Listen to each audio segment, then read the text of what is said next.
DGTV, inspiring dominion.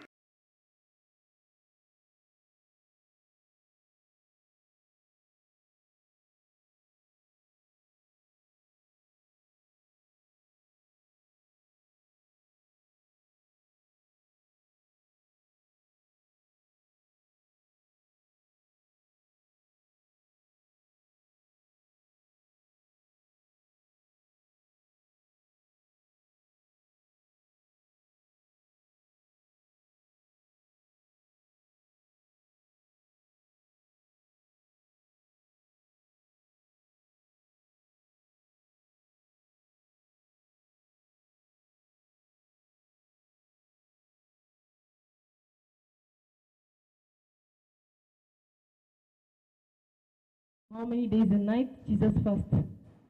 1, 2, and 3. Oh. 40 days.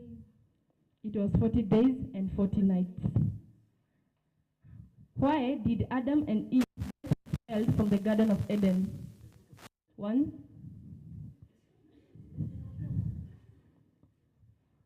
Eating the forbidden fruit. Yeah, they ate the forbidden fruit.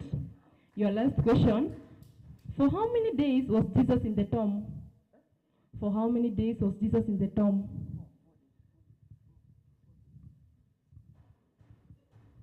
1. 4 days. No, it wasn't 4 days. 2. 3. Yes.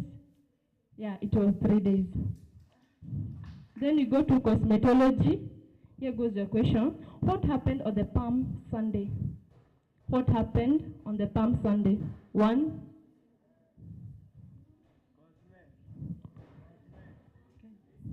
2. And 3. Anyone with an answer? It was the last Sunday. Ulifanya nini kwa church yenu? What happened?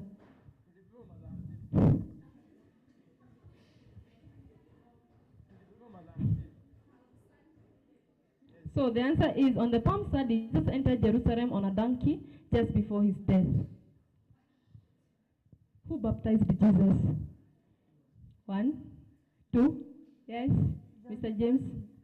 Yeah, it was John the Baptist. The last question, but not the least, what is the common name of the first 4 books in the New Testament? What is the common name of the first 4 books in the New Testament? 1, 2, yes, madam? Yeah, they are the gospel books. That's the end of our Bible trivia. God bless you. Let us appreciate. Thank you, thank you, thank you. Tupigie makofi vizuri. Wow. That comes to the end of our first session. We want to go into the second session. I almost had the hospitality when they were asked which animals were, how many animals went into the ark. I know they may not know the number, but they know the animals which they cook. If you had asked them which animals are edible that entered the ark, they would have told you the animals, because that is their specialty. I was trying to think around the issue of heaven and hell. There's heaven and there's hell. And I was trying to ask myself, if you were to enter heaven or hell in terms of profession, which profession would be well suited in heaven and which profession would be well suited in hell? I was just trying to imagine, because from the information we have about heaven and hell, most people tell us about the size of the way to heaven. What do they say about hell? How is the road? It's wide. What about heaven? It's narrow.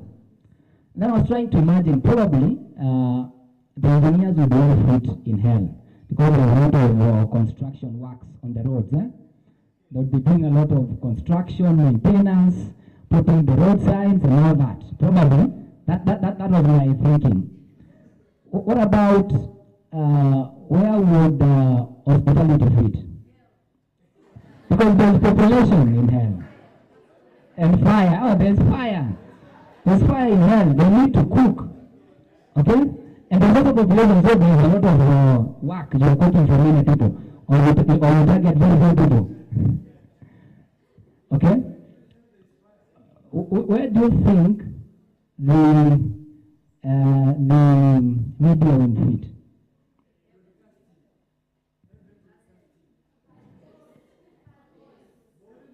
Yeah, actually both, because if the road is narrow, and there are so many people who want to go to heaven, who here doesn't want to go to heaven? Let me see, who doesn't want to go to heaven? Or you all want to go to heaven? So that means there will be a stampede, and that is breaking news. That is, we like conflict, we like that. There's a lot of news to report about. There's also a lot of works. Remember, the engineering are doing a lot of constructions, and where there's a lot of construction contracts and tenders, it tends to also attract what? Corruption. Okay? So there's also a lot of news where?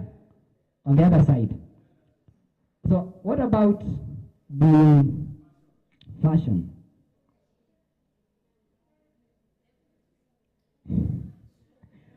Heaven.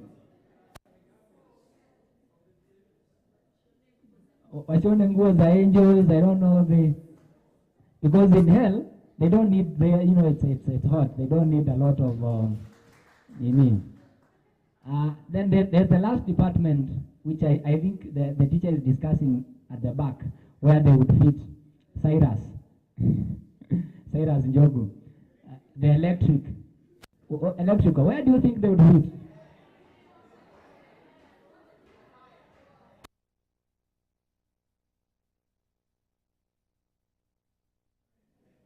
Thank you.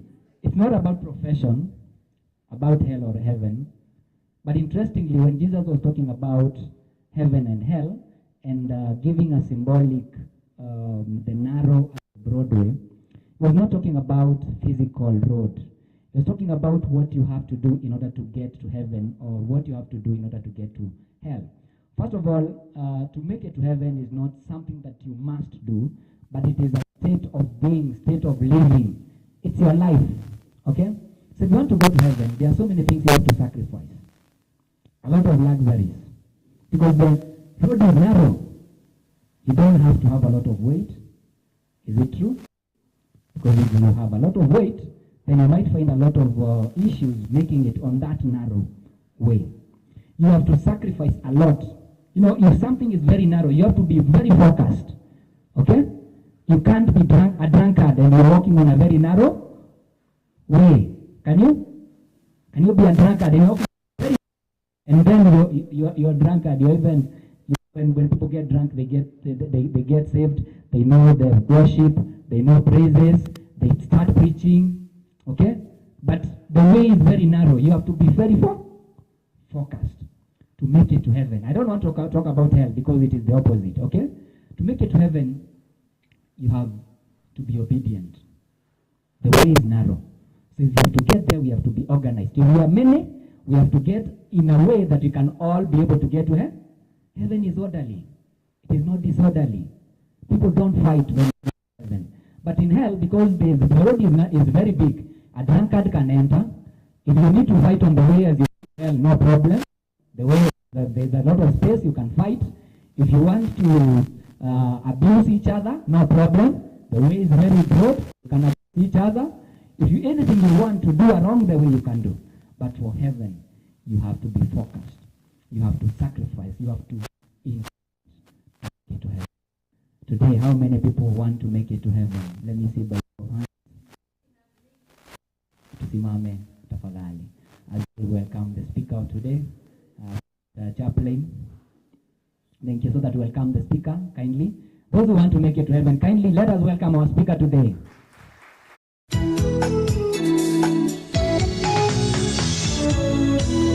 DGTV.